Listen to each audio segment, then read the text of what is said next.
Bloomberg Audio Studios. Podcasts, radio, news. So here's the latest this morning. The president threatening House Republicans taking a stand against his tariff agenda. The president posting on Truth Social, there will be consequences after 6 GOP lawmakers crossed party lines to rebuke the president's levies on Canada. The Republican Congressman French Hill voting against the measure to override President Trump's tariffs, and he joins us now for more. Congressman Hill, welcome to the program, sir. Your reaction to what happened on the Hill yesterday and why you voted the way you did? Well, good morning, Jonathan. Look, I think we should handle the tariff discussion in a more comprehensive way and not take votes every week on the floor that turns the House floor over to the Democratic Party. That's why I believe that standing with Speaker Mike Johnson on this maintains Republican control of the floor. So this is a very important strategic issue in a parliamentary body like Congress with a very narrow majority. What we should be doing about trade is urging the president to renew USMCA with Canada and Mexico, which is under review for its 5-year review this summer. It's a very important trade arrangement for the three countries. Progress is being made in working with the Canadians and the Mexicans. So that's number one. It's not to be connected, in my judgment, to the vote last night, which is, did the president have the right to put tariffs on Canada under IEEPA because of the fentanyl matter? You get my point. Let's stick with the big picture here, which is growing America's exports, growing America's influence, using tariffs as a tool to change trade behavior of other nations. Number one on that list, of course, is China. Congressman, you mentioned USMCA. Our team down in Washington, I'm sure you're familiar with the work of Josh Wingrove, wrote just yesterday that the president is privately musing about exiting the North American Trade Pact. That, according to people familiar with the matter. When you read a story like that, do you just consider that part of the negotiation for the upcoming negotiations, or does that concern you? Yeah. No, I do, because of the way President Trump is responsible for dramatically improving the North American Free Trade Agreement from the 1992-1993 timeframe in creating USMCA in his first term, and it worked quite well. But there's more to be done on Canadians on dairy or Canadians on softwood lumber, or how the automotive business works back and forth between the two countries, or now the role of IT. We live in an ever-changing economy with ever-changing priorities, but let's face the reality that 30% of GDP in my home state of Arkansas is connected to cross-border trade with Mexico and Canada. So the agreement is important, and it's also important for you to note in that comment that President Trump has, does not impose additional tariffs on USMCA compliant goods.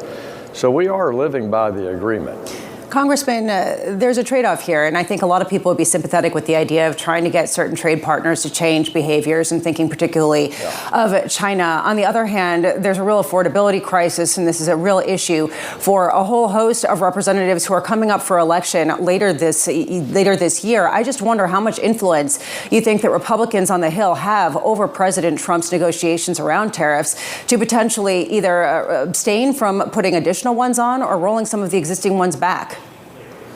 Well, what you've seen him do is fine-tune the efforts with individual countries or regions like the EU, UK, Japan, for example. I want to see consolidate the wins from those agreements that he's done over this first year in the first place. Secondly, you've seen him roll back some tariffs on commodities that we don't make here in the United States, but we need to use, whether it's a fruit or vegetable or a coffee, for example. And I think that makes sense. You don't want to burden the consumer as you're attempting to change trade policies in other countries, or compel them to follow Americans' lead on something like transnational drug cartel, countering those drug cartels. But on the affordability side, Lisa, I think the most important thing we can do is stay focused on the supply side. The One Big Beautiful Bill last year, signed into law by President Trump, will see real wage increases this year for American families. In Arkansas, we expect some $10,000 in benefit to a family of 4 from the increased child tax credit, the lower taxes on tips, the use of the standard deduction, lower taxes on seniors' Social Security. Yeah. So on that supply side, combined with what we're doing on regulations and the proposal I made for housing in the 21st Century Housing Act, we got 390 votes on the House floor for that this week. I personally would like to boost consumption by taking a flight to a number of places in the next week, and I'm just wondering if TSA is going to be in operation. Is the government going to shut down tomorrow night, Congressman? Oh, Lisa, I hope not. Look. It was so hard on my TSA agents in Little Rock and up in the tower at Little Rock National Airport, the air traffic controllers. That was a bad 42 days. That's not how to run the government. President Trump has used Tom Homan as a leader to consolidate both ICE and CBP operations in Minneapolis, bring transparency to the operation, streamline it, make sure the training is in place, make sure the operation is consistent with federal law. They're using body cams.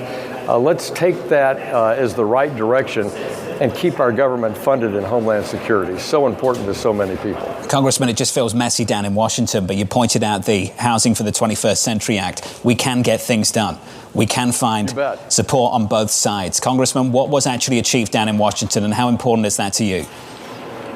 Well, it's very important. You know, Jonathan, on the priorities I've had to have conservative center-right policy on redirecting regulation and policy for people's investment opportunities, more crowdfunding, more public offerings, community banking, making community banking great again by lowering the regulatory burden on small banks that make 60% of the home loans in this country.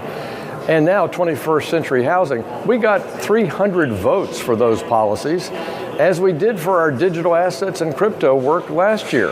That shows that Republicans and Democrats, when it comes to economic policy, can get on the same page and pass legislation that President Trump should sign into law that will make people's lives better.